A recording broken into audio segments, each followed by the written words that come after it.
আলাইকুম। আজকে যে বিষয়টা নিয়ে একটু কথা বলবো এবং কিছু জানার চেষ্টা করবো সেটা হচ্ছে কি থ্রিজি পজিশন। থ্রিজি পজিশনে আমরা যে জয়েন্ট নিয়ে কথা বলবো সেই জয়েন্টটার নাম হচ্ছে কি বার জয়েন্ট। বার জয়েন্ট আমরা কাকে বলি? বার জয়েন্ট হচ্ছে দুইটা ধাতুকে পরস্পর মুখোমুখি আইসা যে জয়েন্ট হয় তাকে বার জয়েন্ট বলে। জয়েন্টটা তো আমরা সবাই জানি, জয়েন্ট হচ্ছে জোড়া দেওয়া। এইটা একটা ধাতু, এটা একটা ধাতু। এই যে আমরা জয়েন্ট দিলাম, জোড়া দিলাম, এখন মুখোমুখি লাগছে না, এটাকে বলি আমরা কি বার জয়েন্ট। এই থ্রিজি পজিশনে আছে যখন এটা কত ডিগ্রিতে আছে? 90 ডিগ্রি। হ্যাঁ, 90 ডিগ্রি। এখন এই থ্রিজি পজিশনে এই যে আমরা এই বেবেলটা করছি, এই বেবেলটা কত ডিগ্রিতে আছে? বেবেলটা 37.5 প্লাস মাইনাস 37.5 প্লাস মাইনাস এবং এই যে রুট গ্যাপটা দিছি, আচ্ছা যাই হোক আরেকটা বললে নয়, এই ফেসটা থাকবে 1.5 থেকে 2 mm, কত? 1 থেকে 5 থেকে 2 mm 2 mm ফেসটা থাকবে এটা। আর এই যে রুট গ্যাপটা সেই ক্ষেত্রে অনেক সময় 2.5 mm হয়, কিন্তু বেসিকলি আমরা 3 mm দিই। কত mm? 3 mm রুট গ্যাপটা। রুট গ্যাপটা যখন আমরা মারি তখন আমরা কি রড দিয়ে মারি? আমাদের কোড নাম্বারটা কোনটা? 6013 দিয়ে রুট মারি মাইনাসে দিয়া। মাইনাসে কেন মারি? কারণ মাইনাসে দিলে পোস্টটা অলিং করার সময় দেখবে একটা ধাক্কা দেয়, এটাকে বলা হয় পোস্ট। এই পোস্টটা অনেক ভালো থাকে, এই জন্য রুটটা অনেক ভালো হয়। সেই ক্ষেত্রে আমরা মাইনাসে দিয়ে সবসময় রুট পাস মারব। রুট পাস মারার শেষে আমরা প্লাসে করব। এটা আমাদের 6013 কত মিলি? 2.5 পাওয়ারটা আমরা কত দিব? তোমার 70 থেকে 80-র ভিতরে, ঠিক আছে?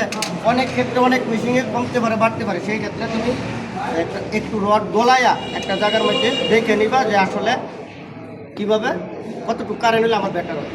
আর রোড উঠবো কত? রোড যখন মারি আমরা উঠবো কত? রোড উঠার জন্য হচ্ছে 1.5 থেকে 2 mm বা সর্বোচ্চ 2.5 mm থেকে বেটার। 2 mm বা 2.5 mm, কিন্তু 3 mm অনেক সময় অ্যাকসেপ্ট করে যদি পুরোটা এক লেভেল হয়, একরকম হয়, পুরোটা এক লেভেল এবং একরকম হয়। কিন্তু 2 mm 2.5 এতটুকুটা খুবই জরুরি। এবং একটা রড ছাড়ার পরে এই জায়গার মধ্যে একটু হালকা গ্যানিং করে স্লুপ করে নিন, যাতে জয়েন্টটা মিলে। এবং যেমন ধরলে রডটা যার সম্ভাবনা এবং জয়েন্ট না মিলার সম্ভাবনাই বেশি। আর যখন পিছন থেকে যাবো তাহলে কি হইব? আমার এই রডটা গরম হয়ে গেছে এবং মুখটা গরম নরম হয়ে গেছে, যার কারণে জয়েন্ট মিলার সম্ভাবনা 90%। ঠিক আছে? এটার মধ্যে আমরা কি বলি? এটা রুট পেনিট্রেশন। রুট পেনিট্রেশন যদি ভালো হয়, হ্যাঁ, যদি খারাপ হয় তাহলে আমরা বলি এর সংখ্যায় বলি কি আইপি, অর্থাৎ ইনপারফেক্ট, মানে পারফেক্ট হয় না পেনিট্রেশন। আর যাই হোক, এটা মারার পরে আমরা কি করবো? হালকা গ্যানিং করবো, স্লিপিং এমার করবো, করার পরে হট পাস মারবো, তারপরে ফিল আপ করবো। হট পাস অনেক ক্ষেত্রে একাধিকবার করতে পারে, সেটা যদি থিকনেসের উপর ডিপেন্ড করে। আবার ফিল আপ পাস 1 লেয়ার মারি 2 লেয়ার মারি, সেটা হচ্ছে এই 2 লেয়ার বা 1 লেয়ার। কেন? একটা রড, এটা খুব ইম্পর্টেন্ট, এটা সবাই মাথায় রাখবে। এটা অনেক সময় বলতে ভুলে যায়, একটা রড মুভিং কতটুকু করা যায়, ইন্টারন্যাশনাল রুলস। মুভিংটা বুঝি আমরা, সরানো এক জায়গা থেকে আরেক জায়গায় আমরা মুভ করি না, সরাই না, এটা কতটুকু? একটা থিওরি যদি মনে চাই, এটা হচ্ছে কি 1-3, যদি 1 mm হয় তাহলে 3 mm তোমার সরাইতে হবে। যদি আমি 2.5 দিয়ে মারি তাহলে কত হবে? 7.5। 3.2 দিয়ে মারি 9.6। 4 mm দিয়ে মারি তাহলে 12 হবে। যদি 5 mm দিয়ে 15 mm, তাহলে কি বোঝা গেল? 1-3 গ্রুপ করে এতটুকু মুভ করা দেবে। এর বেশি করলে এটা রুলসের বাইরে জায়গা করা যায় না। যে বিষয়টা না, তুমি এক সময় মারতে পারবে, কিন্তু এটা রুলস না। ইন্টারন্যাশনাল কিছু রুলস আছে, এই রুলস অনুযায়ী আমার কাজটা করতে হবে। দ্বিতীয় হচ্ছে এই বললাম হয়তো যদি বেশি গ্যাপ থাকে তাহলে 2 লেয়ারে মারবো, 3 লেয়ারে ফিল আপ করবো। আপনার 3 লেয়ারে ফিল আপ করে গেছে না, আর মুভিং করলে ওয়ালিং খারাপ হবে। দরকারটা কি আমার তো ওয়ালিং ভালো লাগে। আমি রুলসের ভিতরে, আমরা রুলসের বাইরে যাই মাত্র, বাইরে গিয়ে মুভিং করাইছিলাম, করাইলাম। তো যাই হোক, কেন 2 লেয়ার হতে পারে 1 লেয়ার, কেবিন পাস যেটা ফাইনালি আমরা 3 পাস করি কয় পাস কত মিলি দিয়া হট পাস আছে যেটা কেবিন পাস 3.27018 7018 তিনটা লেয়ার মারবে তিনটা লেয়ার মারার উদ্দেশ্য হলো যে তিনটা লেয়ার মারতে পারে সে সব ধরনের ওয়েল্ডিং করতে পারে।